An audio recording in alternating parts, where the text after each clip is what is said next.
Good morning, Tusculum family. It is great to be together today. Although we are apart, there's something so special to think about all of us together, hundreds of us gathered together in our homes, either independently or as a family unit or in a smaller group, just worshiping together. And although we aren't together physically, we are one in spirit.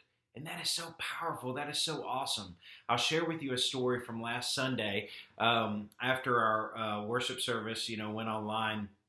A friend of mine in Alabama that I haven't talked to in a really long time came across our time of worship and took a picture when I was doing, the little welcome and sent it to me. He said, "So great being with you this morning," and put a bunch of like little laughy face emojis. And, it's just so neat to think about that. Another one of our sisters at Tusculum, I was talking to her and she said, "You know what, after Glenn and Steve's lesson, I sent that on to one of my non-believing friends and said, man, with everything you have going on in your life right now, you really need to hear this." And I started thinking about, man, anybody all over the world that has internet access can watch this. It can be reached by this all over the world. And that's something that we need to really be praying over and thinking about, how awesome is it to think that God is taking a really terrible situation and saying, you know what, I'm going to get really creative. I'm going to push you guys beyond your Tusculum walls. And in a bad situation, we're going to reach a ton of people. I mean, that's amazing. And that's how powerful our God is. That is the God that we serve. Jesus lived radically in a really radical way. And because we've chosen to follow him, we have to live radically as well. We live in a world and a society that places their own thoughts and their own beliefs and their own opinions above God's. I have a verse here in Ecclesiastes that I want to read that just shows that we have to stand apart. And if we really believe in everything that we say we believe in, guys, we have to act. What in the world are we waiting for? The verse in Ecclesiastes says, "No one knows when their hour will come." And there are so many times where, we don't want to really offend anybody, or we don't want to make anybody uncomfortable. And I've been so guilty of saying, you know what, I'm just going to kind of plant a seed, or I'm going to kind of ease into it or take it slow. But that's not the way that Jesus did it. Not at all. He said, guys, I'm about to be nailed to a cross. Follow me now. And that's the way that we have to do it. If we really believe in this thing, we can't be accountants first. We can't be principals. We can't be doctors. We can't be nurses. Guys, we have to be fishermen. And we have to act on this now.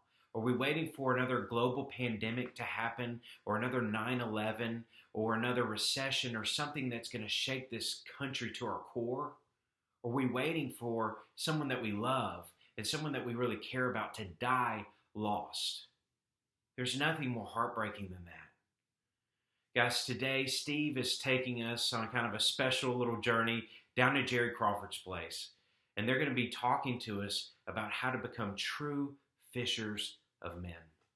We look forward to our time together this morning. Let's worship.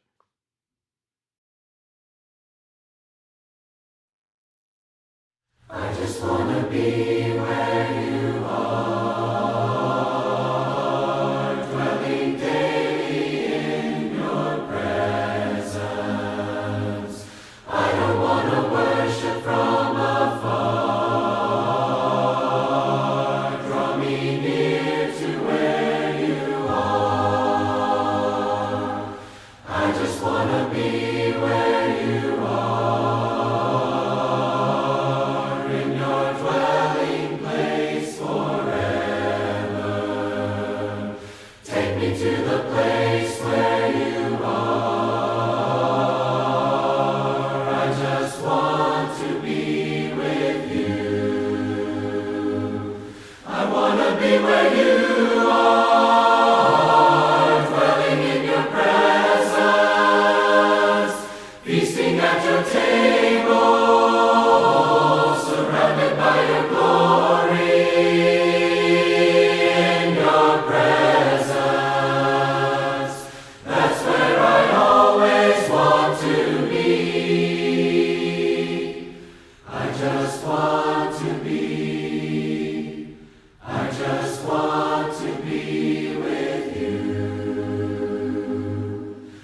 just want to be where you are,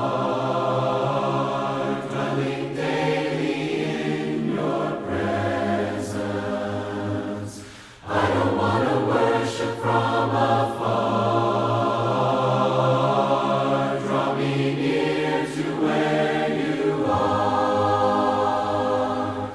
I just want to be where you are, in your dwelling place forever. Take me to the place where you are. I just want to be with you. I want to be where you are, dwelling in your presence, feasting at your table, surrounded by your glory, in your presence. That's where I always want to be. I just want to be. I just want to be with you. I want to be where you are, dwelling in your presence, feasting at your table, surrounded by your glory, in your presence. That's where I always want to be. I just want to be. I just want to be with you. I just want to be. I just want to be with you.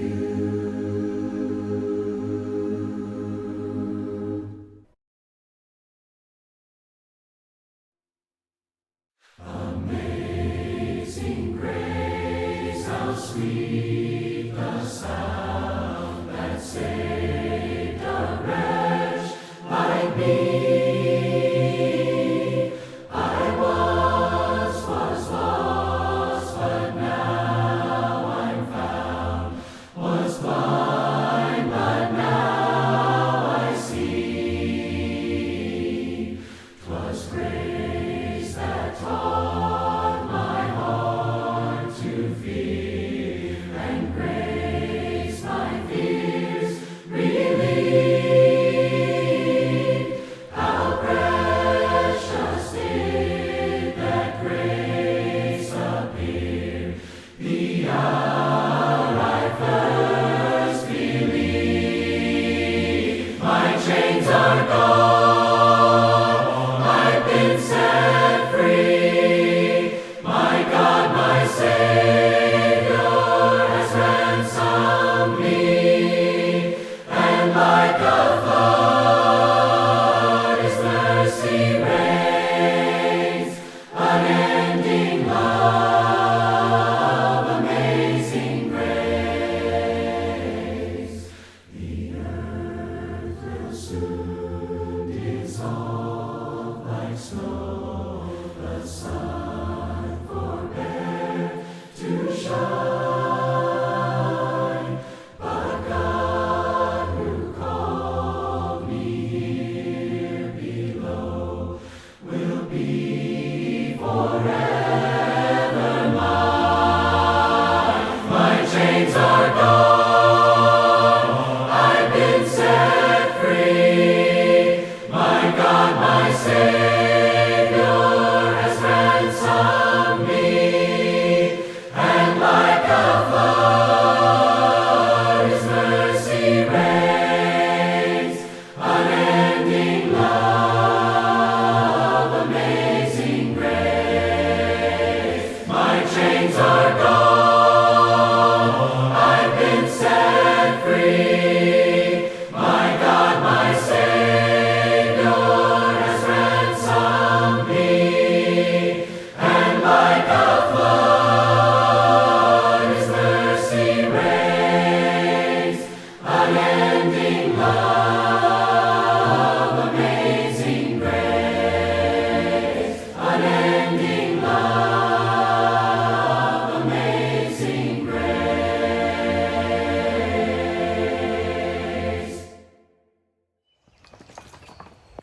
church family, God has given us another glorious spring weekend to gather together and to celebrate Him, albeit in a very unique way. But we're really grateful that you're here nonetheless.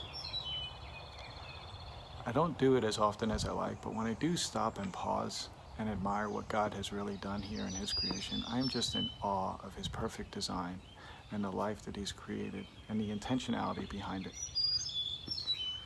One of my favorite verses is Romans 8:28, and I know you're familiar with that. It says, "All things work together for good to those who love God, to those who are called according to His purpose." What greater example than this pandemic that we're experiencing right now? We know that God did not intend for this pandemic, but we also know that God takes the things that Satan brings into this world and He uses it for His glory. He uses it for our good. And we have certainly seen that, and I've heard many, many stories as a testament to that. Our family is very blessed, and we have very little to complain about, really nothing to complain about. We're still working. We're all healthy. We have food and shelter and the things that we need. If there was a complaint at all that I could make about life, it's that it's too full and too busy with activities, and that's our own doing. But the blessing for us that has come out of this pandemic has forced us to just slow down and to be together. We don't have practices to go to on weeknights. We don't have games to get up for on Saturday mornings. We don't have our long commute to church, which I miss, but I kind of don't miss. You know, it's been really wonderful to get up in our pajamas and gather together in the living room. It has forced us to go on walks, to have family movie nights, to sleep in late, and to gather around the table for meals regularly, every day. It's reminded me that, ironically, the meals are not about the food. That's not where the nourishment comes from. God uses the food to give us a reason to gather together for conversation, for good company, for encouragement, just to rest and recharge. That's what He uses it for. He uses a physical need that we have to gather us together, to be together as the church family, right? So we can do that with this bread and this juice this morning, even though we're doing it over video because we can't physically be together. We can still gather together and share what He intended for us. We've really enjoyed the time that we've gotten to do this more often and not taking meals quickly on the go and running from here and there, but to actually sit and gather regularly around the table several times every day. I know for some of you that don't have family with you and haven't had very many visitors lately, that this has been a particularly difficult time. And I'm very sorry for that. But this time of gathering this morning is particularly for you. We want to celebrate you, and we want to be together with you this morning until we can really truly be together and give hugs and be together in person as a church family.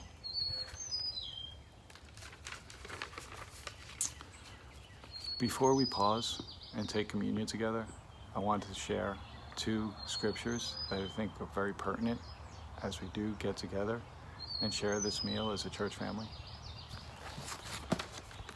In Acts 2, verses 44 to 47, it says, "Now all who believed were together and had all things in common, and sold their possessions and goods, and divided them among all, as anyone had need. So continuing daily with one accord in the temple, and breaking bread from house to house, they ate their food with gladness and simplicity of heart, praising God and having favor with all the people. And the Lord added to the church daily those who were being saved." And the other one I would like to share is in Matthew 18, verse 20. "For where 2 or 3 gather together in my name, I am there in the midst of them." Let us pause for a minute and enjoy this time together. And we really, truly do look forward to getting back together with you physically very soon. Let us pause for this meal.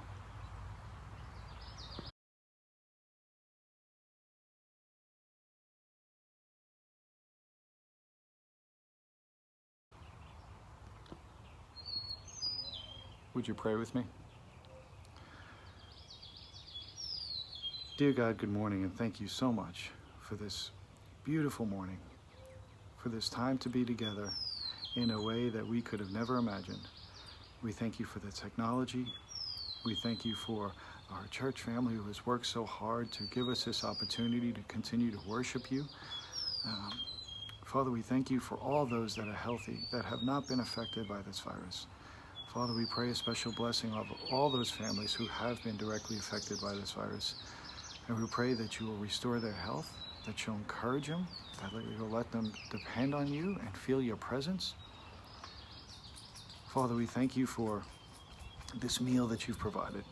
We know that our nourishment comes from you, but we thank you for having a reason to sit around a table, to gather and to share and to build up and encourage one another. We love you. We thank you. We thank you for Jesus. We thank you for his example, for the way that he served us, for the stories that he left us to learn from, to seek to be more like him in every way. Thank you for this time. Thank you for this bread. Thank you for this juice. And thank you for the opportunity to remember the sacrifice that you made. It's in Christ's holy name we pray. Amen.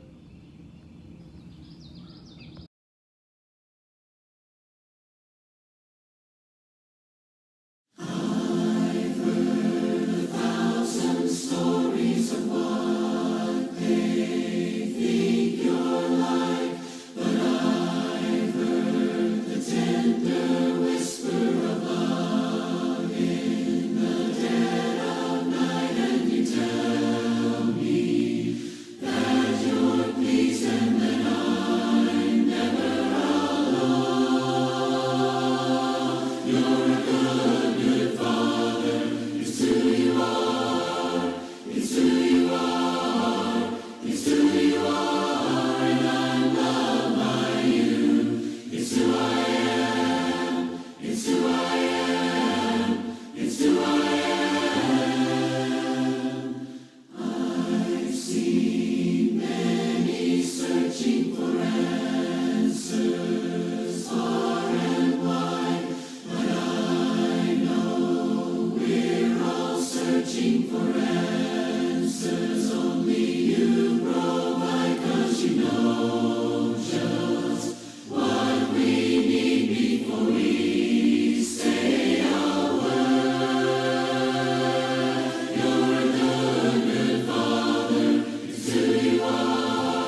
You are perfect in all of your ways. You are perfect in all of your ways. You are perfect in all of your ways to us.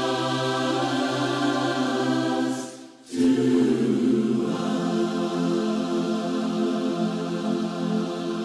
us. Jerry, I'm so tired of staying home. This coronavirus and all this social distancing stuff, and man, I don't know about you, but I'm bored. Are you bored?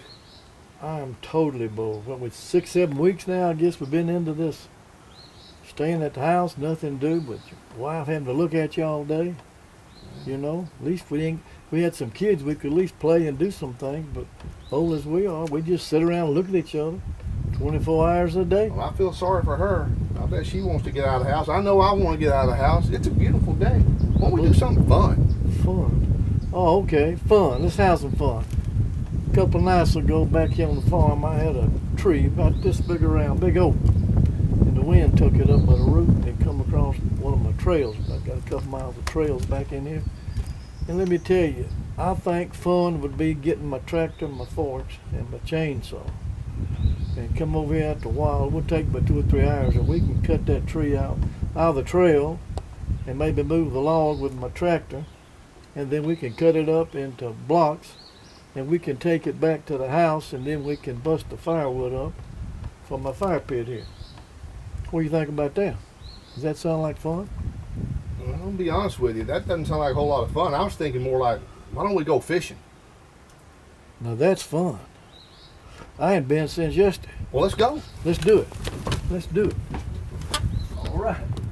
Well, it took us long enough to get here. Ain't that the truth? I thought we'd never get here. It's Man. almost time for lunch. You ready to eat? Well, yeah, but we'll have to wait a little while. I stay ready for that, unfortunately. I heard that. I think this is a whole lot better than going over there and sawing a log.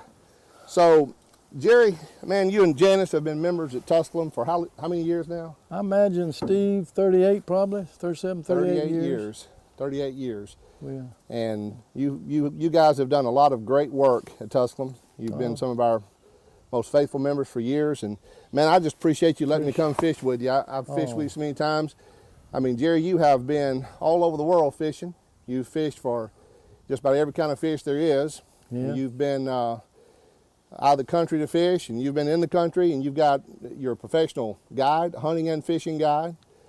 You specialize in what? What do you, whitetail and what? What if it's got 4 legs? I try to shoot it. So whitetail and turkey and smallmouth is your specialty, That's though. what I've been doing for about 18 years since I retired from banking at 53. I've been doing that, now I'll be 72. But I quit a couple years ago when my wife developed an autoimmune disease, so I quit doing the guiding. Still got a few friends that come, you know. Had turkey hunters here this morning. Well, maybe you can fish and hunt more than just carrying people to fish and hunt, so maybe you can have some fun. Yeah, the problem is I'm getting too old to fish. Yeah, well, I always love to come fish with you because, man, you know how to do it better than anybody I've ever known.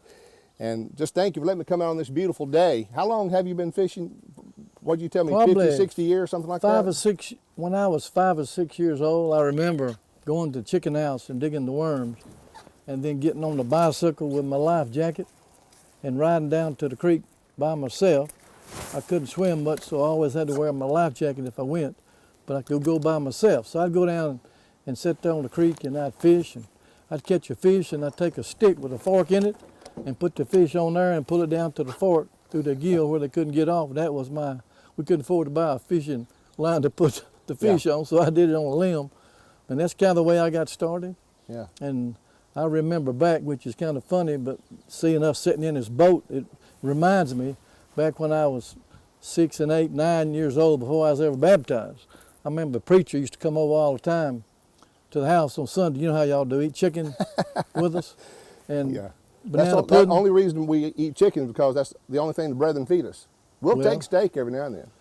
Yeah, but we killed our own chicken, so I always had plenty of chicken, so twice a month we'd do that and you'd come over. Yeah. But then you'd hunt with us and coon hunting when we was young and fishing with us. And I remember back then going to the creek and cutting cane poles, and which is what these are right here today. Yeah, we're going to fish with these in a little while. A lot of people have never seen a cane pole. Yeah. But I got these down on my farm at the creek, and cut them and hung them in the barn with a brick on the end where they could straighten out, dry out. So now they're ready to fish with. And then people they've never seen a cane pole, but that's all we had. We didn't have, Yeah. you know, the makings of being able to go buy rod and reels and stuff back then and tackle. So 60 years ago, you fished with a preacher with a cane pole. And Cane 60 pole. years later, you're fishing with another preacher. 60 years later, I'm sitting here in the same kind of boat that I did back then with the same kind of poles that I cut myself in the woods. And it's amazing how I've done that. And then it's around the world. I'm back again. I'm still sitting in there with the preacher. Well, man, So- I appreciate you coming with me. I always enjoy it. And you know, I love to fish, but I think I can honestly say that you're addicted to it. Would It's you a say dis- that's true? My wife said I had a disease. I Yeah, think I she's think right. it's, I got over 150 trophies mounted, things I've killed all over the world And caught. and caught. Yeah. So, yeah, but as I get older, though, I'm finding myself slowing down. Yeah. And it's catching up with me. But yeah, I've really had a blessed life to be able to hunt and fish and travel and do things with my job, you know. Well, you know, a few things I've learned about fishermen. I mean, I'm talking about those fishermen who really are true fishermen. And one thing is they're passionate about it. Yeah. They love it, and you're passionate about it, and you use it as a service, as a ministry. How many people have you ministered to just by being Oh, just- by doing what you do? People from all over the country, and in fact, some people from out of the country have come and fished with you and hunted with you. Exactly. So fishermen, they're passionate about it, and also they'll fish in any weather. And it's That's a beautiful true. day today, but you know, you fished in cold, you fished in hot, yeah. you fished in every kind of weather there is. You brave the elements. Yeah. And fishermen also, they go to great lengths and expense and inconvenience just to catch fish. Oh, But yeah. the one thing I've learned about people who love to fish is they've always got good stories to tell. Exactly. I mean, about stories about the one that got away, Yeah. the stories about the one they caught. Of course, the one that got away is always about this big. Always bigger. If two together, you always catch the smaller one or you kill the smaller thing. The bigger one always gets away. Well, one thing about fishermen, if you're a fisherman and you don't have some good stories about fish that you both caught and got away, you probably spent too much time at the marina. Exactly. So you got to get out and fish. You exactly. And I just thought, you know, while we're out here talking about fishing, I'd like to learn some things from you about fishing for fish, and I'd like to parallel that to what the Bible says about fishing. Right. And you look back in the Bible and you find a lot of analogies about fishing. One of my favorite ones is when Jesus told Peter to go and cast his line in the water and say, you're going to catch fish, and when you catch it, it's going to have a coin in its mouth. Right. And you take that coin, you go pay my taxes and your taxes. Wouldn't it be great to have that today? Oh, right. I've caught a lot, but I've never got the coin. Well, a lot of analogies about fishing all through the Bible. And I think of one where Jesus, he's walking along the shore of the Sea of Galilee, and he comes across these two guys.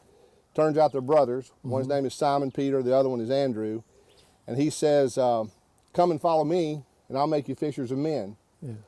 And I love what it says, that they at once, immediately, they dropped their net and they went with him. And so they followed him. And so I got thinking about it, and I thought, what a great thing to do, just to be out here on the water with somebody who knows so much about fishing. And I want to ask you some questions about fishing and compare it to how we catch people for the Lord. Okay. And so I've heard a lot of things all through my life about, you know, a lot of sayings about fishing. One is think like a fish. Right. What does it mean to think like a fish? Well, I tie that into people. People and fish a lot alike. You know, you get up in the morning and you're hungry, so you eat breakfast. And then you get in the car and you drive to work. Then you come back home at night, you're hungry again, and you eat. And then you go rest. Okay? A fish, similarly, he's swimming all over all day, right? He's doing his thing, he's working. He's fishing all day, all right? He decides it's time to eat at a certain time of the day, according to the moon phases. So he'll stop whatever he's doing swimming, he'll start eating. When he knows where he's got to go to eat something, he's going to find it, he's going to eat it. Well, after he gets through that, what does he do? He goes to deeper water, he finds a hole, and he finds a place of rest, where he can rest. Yeah. Or he'd get up against a log where he's not around any predators. Yeah. and he'll hang around that log. Yeah. And it's a lot like people, you know. You know- But, you know, basically, I think of the who, what, where, when, and why. Yeah. When I'm fishing, who do I fish with? Like you, all right? Well, what do I fish for? And where do I go? And why? And when do I go? Certain times of the year are better, certain months are better. Temperature of the water affects it. The fish move in shallow. Today we're fishing for bluegill, and they're getting ready to spawn the next week or so when the full moon gets here, and they'll spawn every month till August. Whereas bass will only spawn 1 month, but they're following the bluegill. So we're here now to catch the bluegill that's fixing to come in the next week or so. The small ones will be in here first.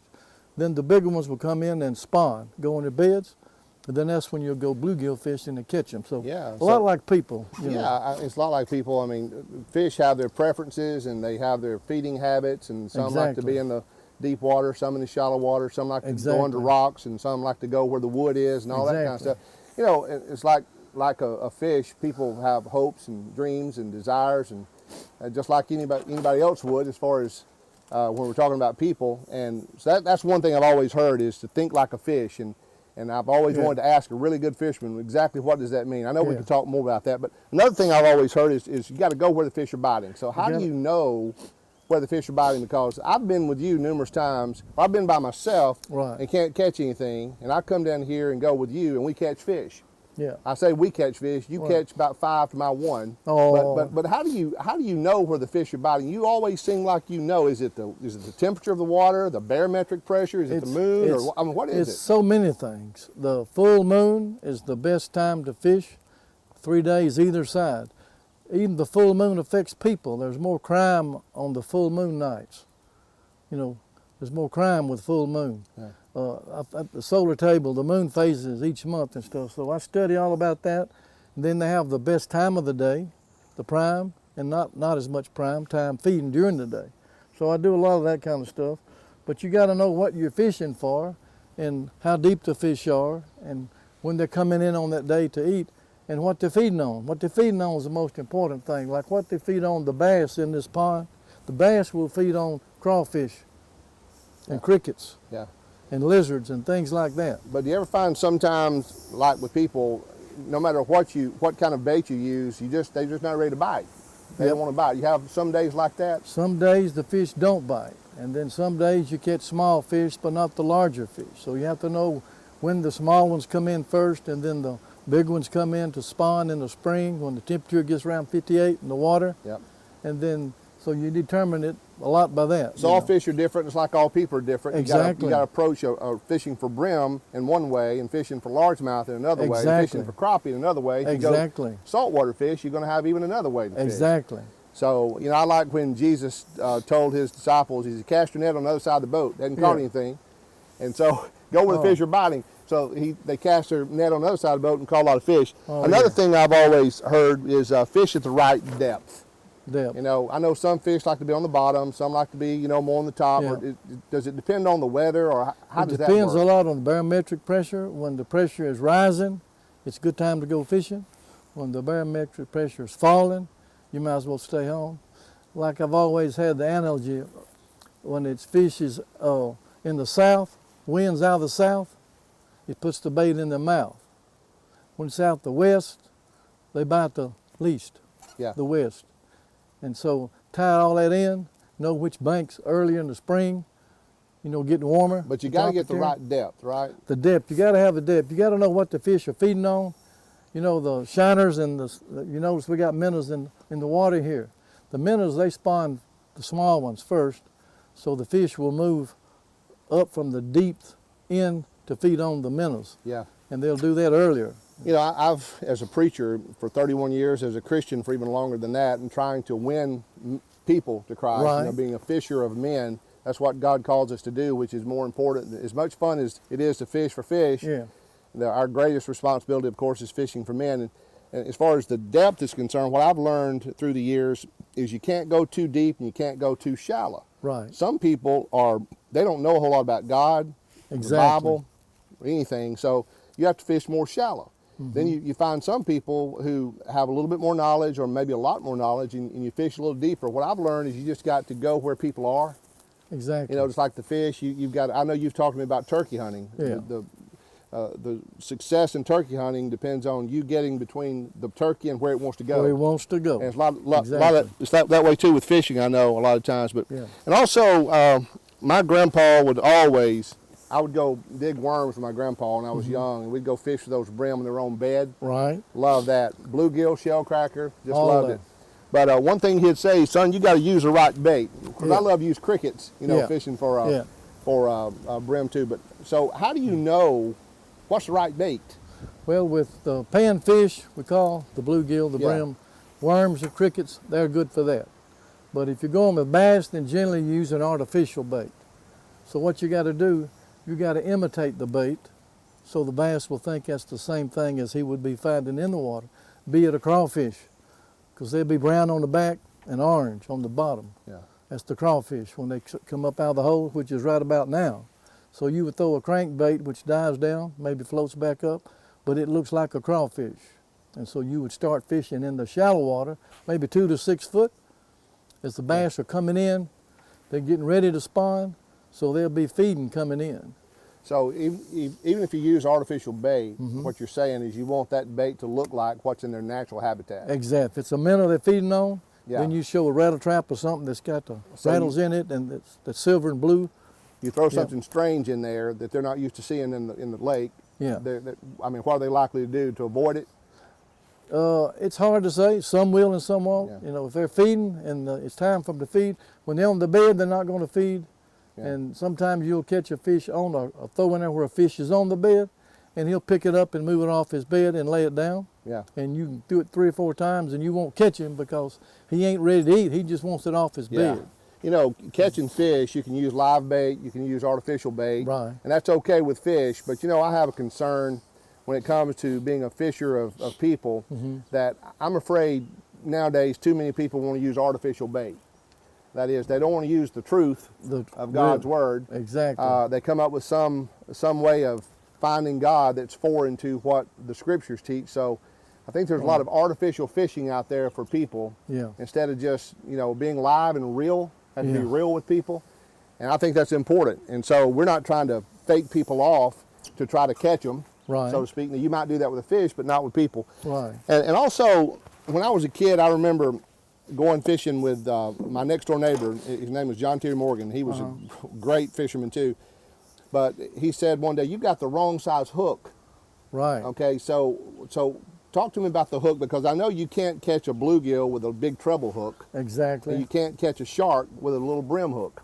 Yeah. But talk about the hook size and the importance of it. Yeah. And also the importance of having a hook that's sharp. Yeah. Yeah. That's 2 important things. One is with a bass's mouth is tough in the top, and when you catch a bass, you're probably 90% chance going to catch it in the top of the mouth. You don't catch them on the sides. So you got to have a big hook like a 4 or 5/0 hook, and it's got to be sharp because you got to go in and seat that in the top of his mouth. Many times a fish will jump up with the bait and spit the bait out. And it's because he didn't have it in the top of the mouth, and when you set the hook, you didn't set it hard enough to drive that hook up in the top of his mouth. And they'll come up and spit it right out. I've had fish grab the bait, and when you reel the fish in, and you get ready to pick the fish up, he opens his mouth, the bait comes out. He never was even hooked. Yeah. He just closed his mouth on it and was having it, and he was resisting you. Yeah. Then when he got up close to you, if you don't have that net ready, then he opens his mouth and it comes right out. And you say, "Oh man, I just missed a big one." You know how that goes. I remember preaching in Georgia one time in a gospel meeting, and I preached that night, and we had a big response. And but another night I preached in that meeting, there was a guy that I'd never met before came up to me and said, your hook was too big. Yeah, It was sharp enough, but it was too big. too big. And I said, "What do you mean?" He said, "Well, most of these people who are here, they don't understand a lot of that stuff you're talking about." You exactly. You know, right. and so he said, "You got to make sure you're fishing with the right size hook." Yep, And so if I were to go preach to a bunch of Bible scholars, I might use a big treble hook, you know. exactly. But if I'm teaching people out here in the world, I'm going to use a smaller hook, you know, and I'm going to probably go a little bit more shallow. And it's going to be easy. You're going to work with them slow, not give them too much information at Exactly. once so they can absorb it. And I think Same sometimes, way you know, about fish. I remember fishing one time, and I kept on, the fish would bite, but I couldn't catch them. They kept getting away, and my mother she loved to fish with a cane pole. Right. I mean, we used to fish in those strip pits down in close to Jasper, Alabama, gosh. Summerton, Alabama. But we'd go down there and fish off the bank with live minnows. You know, she Live loved to do minnows. that. And she said your hook's rusty and it's too blunt on the end. Exactly. She said you can cut your finger with it, but you're not catching fish with it. You know why it's rusty? Why?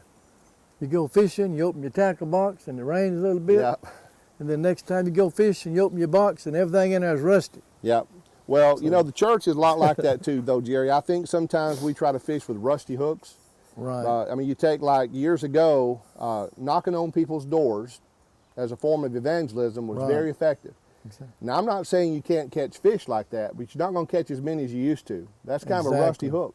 You got And it. you might remember the Joel Miller film strips, Uh-huh. where you'd take these film strips in somebody's house and you'd play a series of film strips to try to bring them to Christ. And Right. I'm not saying you can't catch people with Joel Miller film strips, but I don't know anybody who's shown those in a long time because it's a rusty hook. Exactly. Now, you might catch a few, okay, but it's not the sharpest hook. And gospel meetings at one time were extremely popular. Growing up, And, especially. yeah, every Revivals. church had one or two a year, and you just baptize a bunch of folks and have revivals and gospel meetings, and they don't work as much as well as they used to. And some people say, well, if we'd commit more to them, they might work better, but it's become a rusty hook. Right. The one things I've noticed as it relates to this coronavirus is churches were hit all of a sudden. We had to change. This is the 7th or 8th week. Now, I think it's 7th or 8th week Right. since we've assembled at the building. And so we're having to do video stuff, put out Right. video sermons and video out worship services and with people just worshiping in their homes. And I thought, you know, we're fishing with new hooks, you know, hooks that we Exactly. haven't used before. Something new. And it's great to see how many people we're reaching with some of the things like we're doing right now. Right. It's just on video, you see a message and it's people are responding to it. So, you know, we don't need to fish with rusty hooks, dull hooks. We need to always be, you know, using the right methodology. But I'll tell you one thing, there's some fishing strategies that are always going to be successful, and one of those is relationships.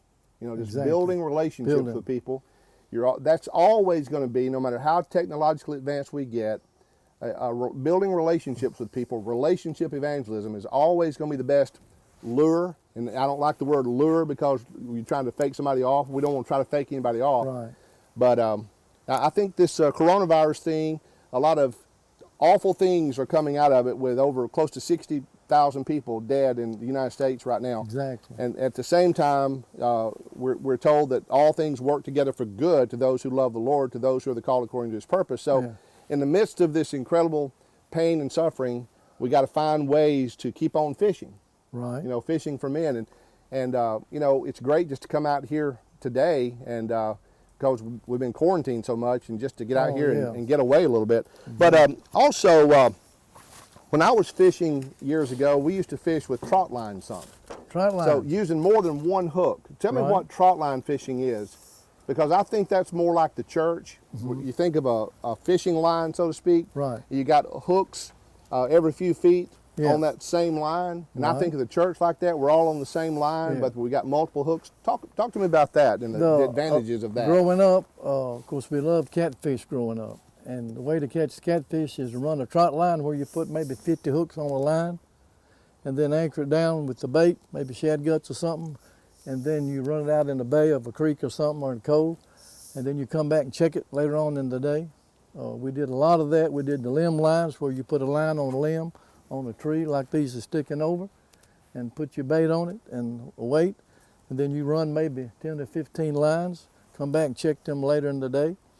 Sometime we'd pick these gallon jugs, put a line on a jug with a weight and throw it out in the water, let it just float around. Then you come back later and catch the jugs. Yeah. If they're moving, you got a fish. Yeah. And so we did a lot of that, and then the netting really is a big thing. A lot of people, especially like creek fishing, I notice a lot of people will throw a net to catch the minnows on a gravel bar. And then they take the net and catch the minnows, put the net up, then they put the minnow on the hook, and then they catch the fish in the hole.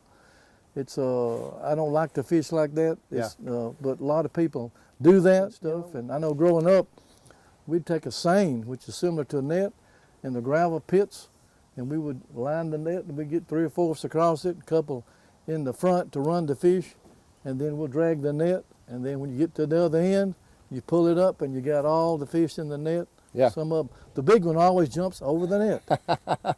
They're smart. We did a lot of that. Well, you know, I know you may not like doing that as far as catching a fish and using that fish as bait for another fish. Yeah. So it's not a perfect comparison, but evangelism is kind of that way when we're fishing for people instead of real fish. Mm-hmm. You want to evangelize and you catch a fish for Christ. Right. And then you want to send them out into the world to go talk to their friends and Right. family, and they catch fish. There you and go. then they catch fish, and just keep on going that way. Most of the fishing you see in the Bible, of course, is net fishing. Right. And I think of the church when we, like at Tusculum, we have 600-700 members, and when we go out into the world every day, it's like a big, huge net. I think of the Tusculum church net. Right. And wherever you go, at your job, in your home, in your community, at school, on the athletic fields, we're one big giant net, and we've all got these figurative hooks, Right. where we're trying to bring souls to Christ, and Christ compares us to be fishers of men. And so it's not a great comparison when you're comparing catching a fish with a hook. It seems kind of violent, you know. But it's adding to the number. Yeah, Adding exactly. to the numbers, exactly. and that's what we have to do, I think, is in the church. I think a lot of times you look and you see how many we've lost over the years, then you think, oh gosh, the numbers are down, Yeah. And So churches are declining nowadays, Jerry, and I read something just this week, and I've read it numerous times over the past several years, that said 70% of all churches in America are in decline. Religion Wow. in America is in decline. And so we've got to find better ways to be more successful. When you're fishing, what are some things you can do to increase your odds of catching fish? Because as the church, just like as a fisherman, you're always thinking, what's the best way to catch fish? What are some new ways to catch fish? But how do you increase your odds of catching fish? well, it's just like in the spring, if you know about the bedding, and you can read that in books and stuff and online about when the fish feed. And then you can come in, and then when they go on bed, and like we're doing here today with the bluegill, and it increase your odds to know the water temperature is good, and the moon is right, the prime time is feeding. They're feeding on crickets, they're feeding on worms, so you know what to throw, and then you know where to throw it. And so it was just like in the summer, when the willow flies come out. That's a good time to fish because the willow flies are everywhere, and the fish love the willow flies. When the July, the acadias come out, same way, they're sitting up in the trees, they've fallen in the water, and that's when a lot of people do the fly fishing, with fly rods and stuff, imitating. You've seen the baits on fly fishing. Yeah. And they make all of them the little gnats that look like little gnats, and you can actually cast it. So it's a matter of anything you can do to improve your odds, you need to do it. Yeah, as a fisherman, especially as a professional fishing guide for all these years, you're constantly keeping up with the latest and the greatest, Right. but continuing to use those old tactics and old Exactly. baits that work. So you're trying to get better and better and better and learn about how the weather affects fishing on any given day and that kind of fish or whatever. Yeah. And the church needs to do that too. I mean, we need to be constantly thinking about how can we increase our odds of being more successful. And it's really simple though. It's really one-on-one stuff, building relationships with people and telling them what Christ has done for you. And Exactly. And that kind of thing still works. It's always going to work. It's plan A. It's not plan B, C, or D. And I think a lot of times though we're constantly looking for some new bait or some new way when maybe some of the old ways of just building a relationship with a friend Yeah. and talking to them about fishing and hunting and sports and whatever you want to talk about. Yeah. But at some point say, can we talk about the most important thing in the world? I mean, that's my relationship with Jesus Christ. Exactly. And can we do that? So A lot of people, like when they come to hunt and fish with me, I'll work a way to try to get into it. Where do y'all attend church? Yep. Just y'all interject those doing? thoughts. What do y'all do on Sunday? You Yeah, know? look what God created out here. Oh. Isn't it amazing? God created a white-tailed deer Oh. and a turkey that has a 30 times magnifying You got it. glass on his With eyes a peripheral compared vision. to a person and all that. Exactly. And God not only created those animals, but created them distinctly and with certain sets of skills, so to speak, like a deer and it can smell you a mile away. A turkey can see you 10 miles away or whatever. But so we need to be always looking for ways to increase our odds if we're serious about fishing for men. You know, sometimes you fish, you see a fish, and it swims by the boat, and you can throw everything in the world at it, but it's not going to bite. Right. And sometimes you have this fish that's going to take the bait, but you can never hook it. Right. And then you got those fish that you hook it, but you can never get it in the boat. Right. You know, All so, kind of but we problems. need to always be trying. And so it's just important, I think, for us to look at, I mean, Jesus said, come and follow me, I'll make you fishers of men. And our theme this year at Tusculum is followers. And they immediately, you know, left their nets and they followed Jesus. And so the one thing you don't want to do is just fish and it gets away, or you can't seem to hook it, or you just can't seem to catch the fish. And last thing we need to do is go home and watch fishing shows. Yeah. Because I like think a lot of salmon people want to fishing, and he fished on one side of the boat, and Jesus said, no, we need to put it over here on this side. Exactly. And it's all about, well, why did he put it on that side, you know? There's a lot of water, especially with the ocean. Yeah. You think about that, trying to catch a fish in the ocean. Yeah. You got to know exactly. some stuff. You know? Well, and you know, and I guess the last point, we need to do some fishing here in just a few minutes, but I wanted to talk to you about all this because it's hard to, you're such a busy man, it's hard to get you in one spot and to tap into your wisdom about fishing. And since Jesus said, God, I'll make you fishers of men, I thought, man, there's a great comparison there, and let me get an expert to talk about it. And you brought a lot of joy to people's lives. You and Janice have shared your blessings with others, and you've been great servants. And I guess one last thing I'll say before I read a few Bible passages, and I want to read a few fishing stories from the Bible. Okay. And then we're going to fish. I want you to show me how to catch a bluegill on a cane pole. The last thing I'd say is, you know, and I think you'll agree, you just need to keep on fishing. Because, you know, perseverance. You got to persevere. Yeah. You got to have. Takes a lot of patience. Takes a lot of patience. But a lot of times you ain't gonna catch nothing. Well, that's you the got to thing. keep going. But you know, that next cast, you might catch the big one. Exactly. You know, so we just need to keep on fishing, and the more we fish, the more we learn. You know, I've been fishing all these years, and about 5 years ago, I caught the largest fish I've ever caught, bass. Usually a 5-pound bass is a great bass. Bud and I were fishing, and I had a plastic worm, and it's a brush over there.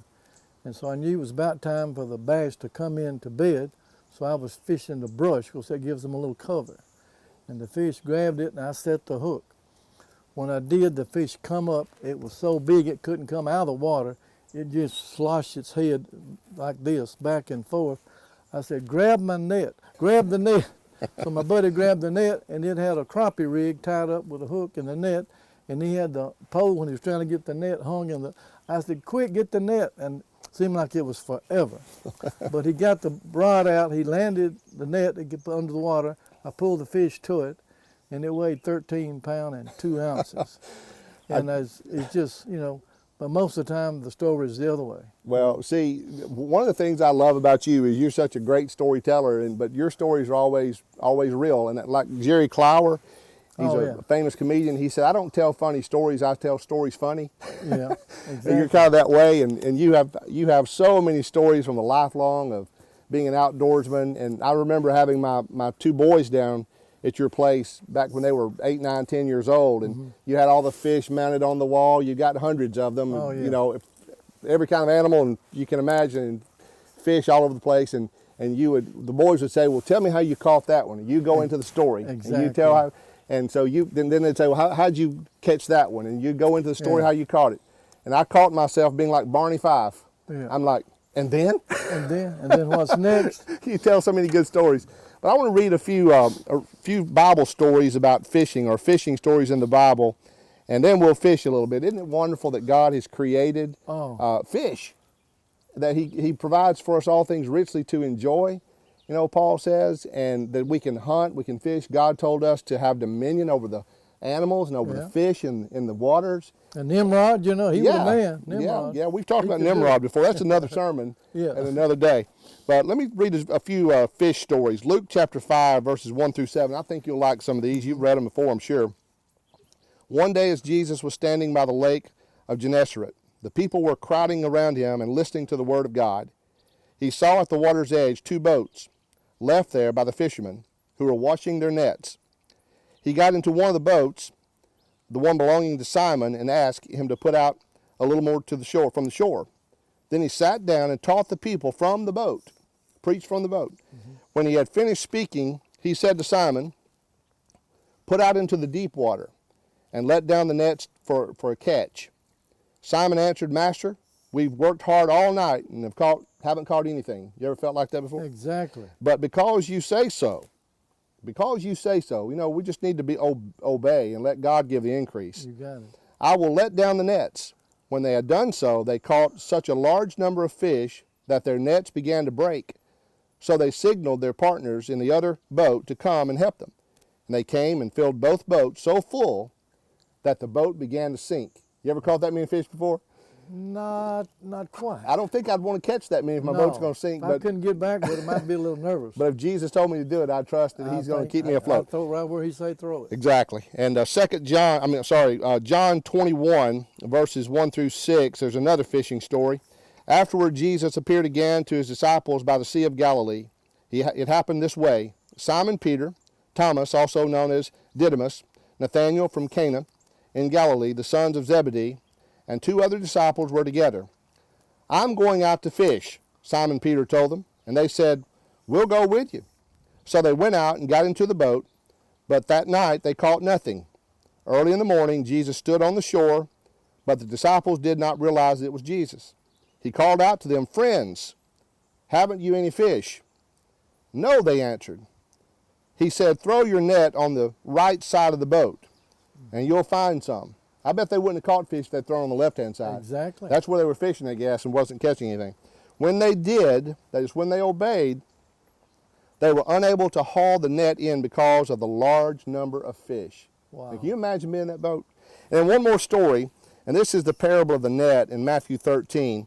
Once again, the kingdom of heaven is like a net that was let down into the lake and caught all kinds of fish. When it was full, the fishermen pulled it up on the shore. Then they sat down and collected the good fish in baskets, but threw the bad away. This is how it will be at the end of the age. The angels will come and separate the wicked from the righteous, good fish from the bad fish, Right. and throw them into the blazing furnace, where there will be weeping and gnashing of teeth. You know, Jerry, before we finish, just want to make, kind of one final comment, I guess, and is when I think about fishing, I sometimes think about, and I think about the church and how we've been called by Jesus to be fishers of men, fishers of people. I think that sometimes we spend way too much time staring at the fish that's already in the aquarium. And we turn our backs on an ocean full of fish waiting to be caught. Right.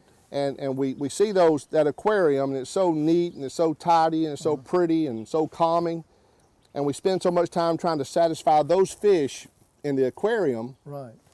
When out here in this world, this ocean, the world, Right. there's all these different fish out there just waiting to hear the message You got it. of Jesus Christ.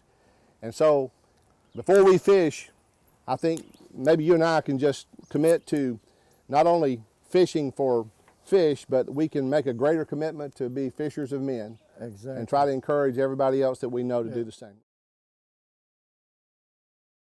Over all the earth you reign on high, every mountain stream, every sunset sky. But my one request, Lord, my only aim, is that you reign in me again. Lord, reign in me, reign in your power over all my dreams. In my darkest hour you are the Lord of all I have. So won't you reign in me again, over every thought, over every word. May my life reflect the beauty of my Lord, 'cause you mean more to me than any earthly thing. So won't you reign in me again, Lord, reign in me, reign in your power over all my dreams.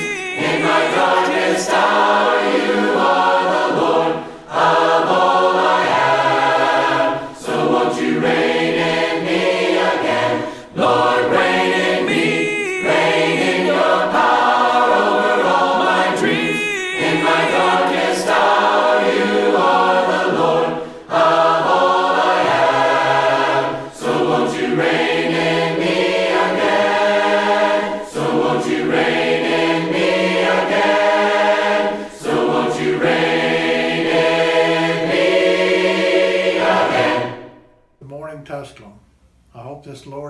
finds everyone healthy and safe.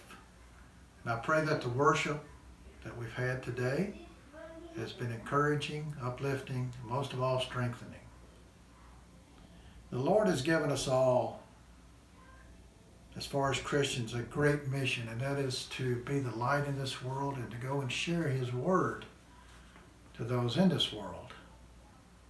As Steve mentioned in his sermon this morning, we're to be the fishers of men, and that is what I pray for at Tusculum. I want to take a moment to thank our members. You're a very special people. You're special in the way that you give, that you encourage, that you uplift one another. But most of all, how that you love people. And we are truly blessed to have you. And the elders thank you. Keep up with your emails for the latest updates. If there's any needs that we can help you with, please call. We love you, we miss you, and we hope to be together soon. But in the meantime, we can go fishing. So thank you and have a great day. Let's fish. Get our How about numbers- that? To get our numbers up. Teach me how to We're going. fish with this homemade do it. cane Let's pole do it. here. Here, this one's yours, Get these cane or does it poles. matter? That one's Yeah. left-handed. This one's right-handed. Oh, okay. Whoop, I had a bite there and I missed it. See, I was talking to you and you messed me up. I was all Yeah, over blame this. it on me. I was all over that fish. Of course, you'd have caught it if it hadn't been for me. Yep, I was all over that fish, and then hope it didn't get my worm. But I God, hope she it got did. my worm. Good. Oh man, now I got to put another worm. I hope on. they eat every one of your worms. You can't hook a single one of them. Oh, I'm gonna put another worm on. I'm gonna throw back there, and I'm gonna catch him right quick. Where was it? Where was it? He's over yonder. Where was it? He was Over about here somewhere? He's about 50. Oh man, you got my spot. Well, you know, you shouldn't open your mouth. I You got to shouldn't keep have quiet. I shouldn't have said nothing. Yep. I'll show you in a minute. You're in the wrong place. Uh-oh! Uh-oh! It's a monster. He got it. I bet that thing's 5 pounds. Oh, it's at least a pound and a half. That's a good bluegill. Wow. That's what you call tie-dyes. Yeah. But that's some good eating right there. Now that's a bluegill right there. Yeah. Well, congratulations. You caught the first one. I can't believe that. You're I not don't going to catch usually- any fish. I usually don't allow that. Now with bluegill, if you noticed on the hook, I use a longer shank hook so that you can put it in and ease it out without hurting the fish. And you can put it back in. You got my worm, though. Now look here. You got one, too? Yeah, mine's gonna be bigger than yours. Of course. It always is. Yeah, see? Mine's bigger than yours. I'll tell you what. Let's call it a tie. We'll call that a tie, all right? We'll call it a tie.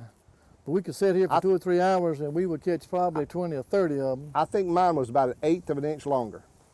Yeah, I don't know. It could be. No, it was. I'm a preacher. I know. I know how to count. Okay. Preacher count. Mine was bigger. Okay. We'll go with that. do that. We'll do that.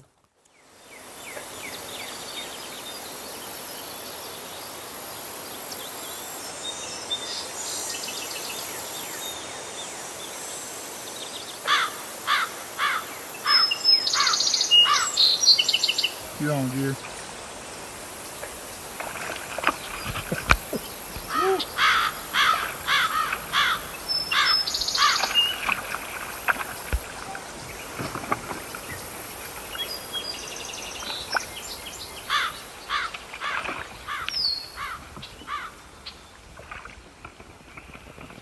My friend.